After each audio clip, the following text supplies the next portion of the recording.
इच्छा आणि हे जे ब्रह्मा विष्णू महेश हे जे लॉजिक आहे, हे लॉजिक मला वाटतं मी विसरला असेल कदाचित, पण ते मीच रिकॉल झालं आज, त्याच्यामुळे मला जास्त आनंद वाटला म्हणून मी तर छान छान. Thank you sir. हा बोला, अजून कुणाला शंका आहेत काय? तर एक रिक्वेस्ट होती. हा मी आजच जॉईन केलंय. हा. जर पॉसिबल असेल तर मला कालच्या परवाच्या आणि आजच्या तिन्ही रेकॉर्डिंगची लिंक मिळाली. मी आज रात्रभर ते बघून मला थोडंसं इझी होईल सर. हो, तुम्ही उशिरा ग्रुपला जॉईन झाला. ऍक्च्युली ग्रुपवर आहेत येस. त्या रेकॉर्डिंग, तरी पण मी आज परत पाठवतो. तुमच्यापैकी कोणी नसेल जर ग्रुपवर, तर त्यांनी मला त्यांना मी लिंक पाठवीन, ते जॉईन व्हा, म्हणजे सगळ्यांना एकदम तिन्ही रेकॉर्डिंग पाठवतो. आणि सवडीनं तुम्ही ती तिन्ही रेकॉर्डिंग बघून घ्या. आपल्याला न्यूमरोलॉजी कोर्स जो आहे हा तुमच्या जीवनामध्ये निश्चित सकारात्मक बदल तर घडवणार आहे, त्याहीपेक्षा तुमच्या बरोबरीनं इतरांच्या जीवनामध्ये सुद्धा सकारात्मक बदल घडण्यासाठी हा कोर्स आहे, की जेणेकरून आपल्याला प्रत्येक व्यक्तीच्या जीवनामध्ये खूप चांगल्या प्रकारे सपोर्ट म्हणा, ब्लेसिंग्स म्हणा, किंवा एक आपण म्हणतो ना की त्या नंबरचं एक आपल्याला ऍक्टिव्ह जेव्हा होतो, तेव्हा त्या ग्रहाचीच कृपा आपल्यावर व्हायला सुरुवात होते. आणि बरोबर. जेव्हा आपण व्यवस्थित होऊ तेव्हा इतर समाज पण आपण चांगला करत असतो. तर या न्यूमरोलॉजीचा प्रभाव खूप का पडतो आपल्यावर, तर आपण ते इम्प्लिमेंट करू शकतो. वास्तुशास्त्राचा प्रभाव आपल्यावर का पडतो? Because you can change the vastu, but you cannot change the kundli. तुम्ही तुमचा रवी बदलू शकत नाही, शनी बदलू शकत नाही. तो माझ्या अष्टमात आहे तर मला भाग्यात करून द्या, धनात करून द्या. पण वास्तू आणि न्यूमरोलॉजीमध्ये तुम्ही तुमचे नंबर्स बदलू शकता, तुम्ही तुमची गाडी बदलू शकता, तुम्ही तुमची फोर व्हीलर बदलू शकता, टू व्हीलर बदलू शकता. हे तुमच्या हातात आहे, आणि त्यामुळे त्याचा प्रभाव हा तुमच्यावर खूप मोठ्या प्रमाणामध्ये राहतो. अजून कोणी हँड रेज केलाय? प्रज्ञा, तुमचा काय प्रश्न आहे? रणजितने केलाय. रणजित, तुझा काय प्रश्न आहे? तर क्लासचं टायमिंग आता नवरात्रातलं. 7:30 बरोबर आपला क्लास सुरू होईल. हं? 8:30 ते 8:45 पर्यंत साधारण चालतो, पण असं धरून चला की 1.5 पावणे 2 तास क्लास चालतो. शंका असतात, परत काही चर्चा असते. सर ते 7ला किंवा थोडंसं 9ला आपण जसं वास्तूचं घेत होतो तसं होऊ शकत नाही का? नाही, 9ला तुम्हाला मी शिकवल्यावर मला झोपायला 11 वाजतं. मग माझं हाच टायमिंग माझं 7चं ब्लड चालेल प्रेशर की? माझं ब्लड प्रेशर वाढलेलं डाऊन व्हायला 12 वाजतात. मला जो उठायला असतं लवकर, त्यामुळे ती मला वेळ कनेक्टेड नाहीये. त्यामुळे वेळ ही 7, 7:15 ठीक आहे. म्हणजे आपण 7:05 7ची मग चालेल. घेतली. 7ची चालेल मग सर. 7ला कोणाला सर प्रॉब्लेम आहे का? हं? सर हा 7:30ला सर. क्लास ठेवून साडेसात टायमिंग. 7 वाजताच घ्या सर. 7:30. सर साडेसात 7:30ला घ्या सर. चालेल आम्हाला. 7:30. 7:30च घ्या सर. 7:30च घ्या. सगळ्यांचा मेल काढू, 7:30 आपण ठीक. 7:15ला घेऊ. सर सर तर ऑफिस 7:15 मधून घेऊ. यायला आणखी एक प्रश्न आहे सर. 7:30. 7:30च घ्या सर. सर 7:30च परफेक्ट नवरात्र टायमिंग रोज आहे होणार आहे सर. का सर क्लास? 7:30च घ्या. 7:30. नवरात्रात रोज नाही होणार. नवरात्रामध्ये रोज. आपण मंगळवारी सगळेजण आधी पहिल्यांदा कनेक्ट होणार आहे. 23 तारखेला सगळे एकत्र येणार आहे. आणि त्याच्यानंतर क्लास परत मग आपले पुढे कंटिन्यू होतील. आणि जे आपण म्हणलेलं की आपण ऑफलाईन भेटायचं वगैरे, हे सगळं आपण त्यावेळी सगळं ठरवणार आहे. आपण सगळे एका कुटुंबाचे मेंबर होतो, मग ग्रुप होतो आपला. तो ग्रुप फॉर्म झाला की मग आपण सगळ्यांच्या कन्व्हिनियंटनं गोष्टी ठरवत असतो. जसं आता आपण बऱ्याच जणांना ऑफिसमधून यायला 7:15 7:30 होत आहेत, तर ठीक आहे, आपण 7:30 करू शकतो, काही प्रॉब्लेम नाहीये. तुला रणजित काय प्रॉब्लेम आहे? नाही काय मग हे कसं संध्याकाळी देवीचं उपासना करायची म्हटलं तर मग ते, कारण की आधी करून घे की ऑफिसमध्ये यायला 7:30च्या आधी. नाही, आपले नवरात्रात जास्त क्लास होणार नाहीत, हार्डली 2 ते 3 क्लास होतील पूर्ण कारण की नवरात्रात पूर्ण. ऑफिसमधनं यायला 7:30 पावणे 7 होतात. हा चालते मग सर. ओके. नवरात्रात होणार नसेल जास्त तर जास्त चालेल. कारण कसं आहे, मीच नवरात्रामध्ये बिझी नवरा असतो खूप. पण आपण एक बॅच फॉर्म करण्यासाठी आधी 23 तारखेला भेटू, मग पंचमीला भेटू, सप्तमी अष्टमी नवमीला तर मी पण अवेलेबल नसतो. त्यामुळे त्या 3 दिवसात तर आपण भेटणारच नाहीत. मग पुढचं आपण दसऱ्याला तुम्हाला सगळ्यांना वेळ नसणार आहे. त्यामुळे मग आठवड्यातून सर किती दिवस होईल हा क्लास? आठवड्यातून रोज ऍक्च्युली क्लास असतो हा. शनिवार रविवार सुट्टी रोज. असते. 5 दिवस आपण सलग भेटत असतो. पण आपण कन्व्हिनियंट ठरवू, एक दिवसाने घेऊ शकतो. आपल्या जसं आपल्याला वेळ मिळेल तशा पद्धतीने घ्यायचं, असं काही फिक्स शेड्यूल नाहीच नसतं. आता आपण वास्तूचे जे क्लास घेतो ते सोमवार गुरुवार असतात, ज्योतिषाचे क्लास मंगळवार बरोबर. शुक्रवार असतात, आठवड्यातून 2 असतात. ओके. आपण या आठवड्यातून ओके. 3 4 वगैरे असे घेऊ शकतो, किंवा कमीही घेऊ शकतो. आपला 23 तारखेला तर क्लास होणारच आहे. 23 तारखेला सुरुवात झाली की आपल्याला 23 तारखेला मला वाटते द्वितीय आहे, 24ला तृतीय आहे. मग पंचमी दिवशी, ललिता पंचमी दिवशी होणार नाही, 25ला, 26ला वगैरे होऊ शकतो परत. असे एक 2-3 दिवसच ऍडजस्ट करायचा तुम्हाला. एकदा आपला ग्रुप फॉर्म झाला की नवरात्रानंतर मग आपण सलग कंटिन्युअस घेऊ, मग असं करू. सर मला एक विचारायचं होतं. बोला की. हा, म्हणजे ऍक्शन प्लॅन आणि प्रॅक्टिकल प्लॅन मध्ये मेजर डिफरन्स काय आहे सर? म्हणजे वैशिष्ट्य, व्यक्तिपरत्वे किंवा असं हे. ऍक्शन प्लॅन म्हणजे तुम्ही एखादी गोष्ट शिकल्यानंतर, जसं आता मी तुम्हाला एखादा वास्तूमधला, ज्योतिषमधला किंवा न्यूमरॉलॉजी मधला उपाय सांगितला, तुम्ही घरी जाऊन तो ऍक्शन त्याची केली, लगेच तो इम्प्लिमेंट केला.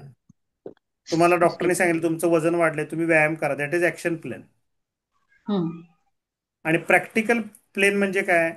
तर प्रॅक्टिकल म्हणजे ऍक्शन प्लॅन आणि प्रॅक्टिकल. प्रॅक्टिकल शब्दाचा अर्थ आहे इथं तुम्ही इमोशनल नंतर प्रॅक्टिकल प्लेन येतं. म्हणजे काय? तर तुम्ही तुमचं माइंड लॉजिकल ठेवून प्रत्यक्ष बोलण्यापेक्षा, विचार करण्यापेक्षा कार्य करणं म्हणजे कृती करणं. आता ऍक्शन म्हणजे काय? इम्प्लिमेंटेशन आहे. आणि प्रॅक्टिकल म्हणजे काय आहे? तर त्या प्रॅक्टिकल प्लेनमध्ये अशा काही गोष्टी असतात की ज्या सातत्याने केल्या जातात. त्याच्यातले तर तुम्हाला जसं जसं पुढे जाईल तसं नंबर कळतील. प्रॅक्टिकल प्लेनमध्ये नंबर कुठलेच सांगा मॅडम. 816. 8 नंबर हा सातत्य, कन्सिस्टन्सीचा नंबर आहे. कन्सिस्टन्सी पाहिजे तुमच्याकडं, बरोबर आहे, सातत्य पाहिजे. 1 नंबर हा काय आहे? तर तो सूर्याच्या प्रभावाखालचा नंबर आहे, म्हणजे तो वेळेमध्ये नियमितता पाहिजे, वेळेमध्ये तुम्ही ते काम केलं पाहिजे. आणि 6 नंबर हा शुक्राचा आहे. तर तुम्ही तुमचं ड्रीम बघितलं पाहिजे, तुम्ही फळ बघितलं पाहिजे की मला ह्याचं रिझल्ट मिळतील, आणि रिझल्ट ओरिएंटेड काम केलं पाहिजे. तर दोन्ही प्लेनमध्ये 6 हा नंबर कॉमन आहे, बरोबर आहे. ओके. तर 6 म्हणजे काय? तुमच्या ध्येयाच्या दिशेनं, तुमच्या ड्रीमच्या दिशेनं तुम्ही वाटचाल करणं. मग 8 म्हणजे कन्सिस्टन्सी, आणि ती जी नियमितता आहे. जसं ऍथलेटिक्सचा खेळाडू पहाटे 5 उठल्यानंतर तो फ्रेश होऊन 5:30ला ग्राउंडवर असतोच रोज, त्याला कंटाळा येत नाही, बरोबर आहे. ते प्रॅक्टिकल प्लेन, सातत्य आला. तर सातत्य आणि कार्यमग्नता या दोन वेगवेगळ्या गोष्टी आहेत. आपण आता ज्योतिषशास्त्रात शिकतो ना, मेष रास किंवा मंगळ किंवा रवी हे ग्रह आरंभाशूर आहेत. अग्नितत्व कसं आहे? सुरुवातीला एकदम आरंभ असतो त्यांच्याकडे, खूप त्यांच्याकडे एनर्जी असते, पण ती शेवटपर्यंत राहत नाही. पण शनी हा कसा आहे? ते शेवटपर्यंत ती टिकती. जसे आता काही लोक शनीच्या प्रभावाखाली असतात, रात्री रात्री खूप काम करतात. ओके. आता मी इन्स्टिट्यूट चालवायचो, माझ्याकडे 15-20 लोक कामाला होती. तर ती संध्याकाळी 4-4:30ला कामाला लागायची, आणि मग शंका घेऊन यायची की हे नाही झालं, हे नाही झालं, हे नाही झालं. मग आम्ही त्याला घरी म्हणायचो 6 वाजता, अरे जा घरी. नाही नाही, माझं अजून एक काम राहिले, मला एक करायचं. त्याला संध्याकाळी जाताना मूड येतो. ते शनीच्या प्रभावाखाली असतात, निशाचर म्हणतो आपण त्यांना. आणि काही जण कसे असतात की वेळेपूर्वीच येऊन बसायचं, वेळेसारखं काम करायचं, वेळेच्या पूर्वीच करायचं, बिफोर टाइम करायचं. तर ती अग्नितत्वाशी संबंधित आहे. तर ते जे प्लेन आहे, प्रॅक्टिकल प्लेन, हे तुम्हाला सातत्य दाखवणार आहे तुमच्या ओके सर. कार्यामध्ये. जसं गांधीजींनी मरेपर्यंत, आपण गांधीजींचं उदाहरण का घेतलं, तर प्रत्येक प्लेनला मी तुम्हाला एका व्यक्तीचं उदाहरण दिलेलं आहे. तर तुम्ही त्याचं ती व्यक्तिरेखा समोर आणली तर तुम्हाला लक्षात येईल त्यांनी जीवनामध्ये कार्य कसं केलेलं आहे. Okay sir, thank you. अजून काही शंका आहेत? सर 5ला थांबूया. ऍक्टिव्ह काय काय काय 5ला ऍक्टिव्ह करण्यासाठी काय करावं लागेल? 5ला ऍक्टिव्ह करण्यासाठी जीवनामध्ये 5 नंबर हा बुधाच्या प्रभावाखाली आहे ना. तर बुधासाठी तुम्ही काय करू शकता? तर पहिलाच तुम्हाला मी सांगितलं, ग्रीन कलरचा वापर करा, हिरव्या रंगानं लिहा. जिथं जिथं शक्य आहे तिथं ग्रीन कलरचा वापर करा. कुठं कुठं शक्य आहे तुम्हाला ग्रीन कलरचा वापर करणं? कपडे. नाही, कपडे हे तुम्हाला लकी कलरशी रिलेटेड येतात. लकी कलर जर नसेल ग्रीन तर तुम्हाला त्रास होतो त्याचा. पर्स वापरता येईल सर. येस, पर्स वापरू शकता. अजून पेन. रुमाल वापरू शकता, बरोबर. पाचू. पाचू नाही वापरू शकत. पाचू आणि कपडे नाही वापरू शकत. खडे म्हणजे स्टोन आणि हे नाही वापरू शकत. पेन. सगळ्यात हिरवी सोपा गाडी. उपाय तुम्हाला मी सांगतो हिरव्या मॅडम. पट्ट्याचं घड्याळ. हिरव्या पट्ट्याचं घड्याळ नको रे बाबा. आपण हिरव्या रंगाच्या बॉटल मधून पाणी प्या रोज. बस. पण ती प्लॅस्टिकची असते ना सर. हा, प्लॅस्टिकची असू दे. काचेची असेल तर खूप छान, पण प्लॅस्टिकची मिळाली तरी घ्या. आणि दुसरा उपाय, 5 नंबरला नेचरशी कनेक्टेड राहावा. जेवढं तुम्ही ग्रीन कनेक्टेड राहाल, घरामध्ये झाडं लावा, झाडं जगवा. ग्रीन ग्रीन कलर तुमच्या जीवनामध्ये जेवढा येईल. तुम्ही फ्लॅटमध्ये राहताय तर छोट्या छोट्या कुंड्या लावा. तुम्ही ते जॅकी श्रॉफला बघता ना, गळ्यामध्ये कुंडी घालून येतो बघा झाडाची. झाडं सगळ्यांना प्रेझेंट येतो. 5 नंबर ऍक्टिव्ह करतो सारखा तो स्वतःचा. म्हणजे आपण ते दान केलं तरी सुद्धा ऍक्टिव्ह होतं का आपलं? दान केलं तरी तुम्ही आधी जी कुठली गोष्ट दान करता तुम्ही. मी तर ज्ञान दान करतोय, मला आधी ज्ञान येते म्हणून मी दान करतोय ना. तर कुणाला अशी गोष्ट, आता जर एखाद्याने मला, आमच्याकडे गुरुजी आलेले, ते गुरुजी म्हटले सर मला श्रीयंत्र दान करायचंय. तर मी म्हटलं अरे तुझ्याकडे स्वतःकडे श्रीयंत्र आहे का? तू उपासना केलीस का? 3 वर्ष आधी उपासना कर, मग कुणाला तरी दान कर. तसं जी गोष्ट आपल्याकडे असते तीच आपण दान करतो ना. धनिक माणूस धन दान करतो, ज्ञानी माणूस ज्ञान दान करतो. तो तू आधी झाडं लाव, तुझ्या घरामध्ये एक 50 कुंड्या ठेव आणि मग दुसऱ्यांना दान कर. आता दान कुंडी करण्यापेक्षा एक कर, गाईला चारा घाल. गाईला चारा घातला की 5 नंबर ऍक्टिव्ह होतो. वैदिक रेमेडी आपली सोपी. घरीच गाय आपल्या. मग काय प्रश्नच तो, 5 नंबर ऍक्टिव्हच आहेत. 4 आणि 7 नंबरला काय? वाचून नाही आलो आज. आता जे म्हणजे कसं आहे, आपलं रेमेडीचं सेशन हे 20व-21व सेशन असतं. एखाद्याने ओके सर. विचारलं तुम्ही सांगितलं. कसं आहे, रेमेडी हा तुम्ही जर आधी शिकला ना तर तुम्ही हा सर. न्यूमरोलॉजी सिरियसली नाही शिकणार. तुम्हाला न्यूमरोलॉजी आधी आली पाहिजे. म्हणजे तुम्हाला ते सिद्धांत फल शिकल्याशिवाय उपाय शिकू नका. नंतर अनेक लोक उपायांवरच काम करतात फक्त. उपाय बरोबर करू सर. नका. उपाय हे तुम्हाला युट्यूबवर, रील्समध्ये, इंस्टाग्रामवर सगळीकडे बघायला मिळतील. भरपूर डाटा अवेलेबल आहे. तिथं जाऊन तुम्ही शिकू शकता. 5 नंबरची रेडी तुम्हाला भरपूर व्हिडिओजमध्ये मिळतील. पण ती कशी करायची, कधी आवश्यक आहे, हे तुम्हाला आधी शिकलं पाहिजे ना. आहे सर. त्यासाठी कोर्स करा. कधी कधी तुम्हाला एखाद्या नंबरची तुम्ही रेमेडी करताय, तुम्हाला त्रासदायक पण होऊ शकते. मग ती कशी करायची हे बघा. कारण नंबरमध्ये शत्रू नंबर पण असतो, एनिमी नंबर असतो, फ्रेंड नंबर असतो. ते नंबर एकमेकाला जर आपण कनेक्ट केले आपल्या जीवनामध्ये, जर आपण जसं शत्रू ग्रहांचं, जसं मी आता कर्क राशीचा आहे, तर माझा शत्रू हम्म. कोण आहे? तर शनी आहे. तर माझं चंद्र राशीचा, चंद्राचा आणि शनीचा कायमचा विरोधाभास आहे.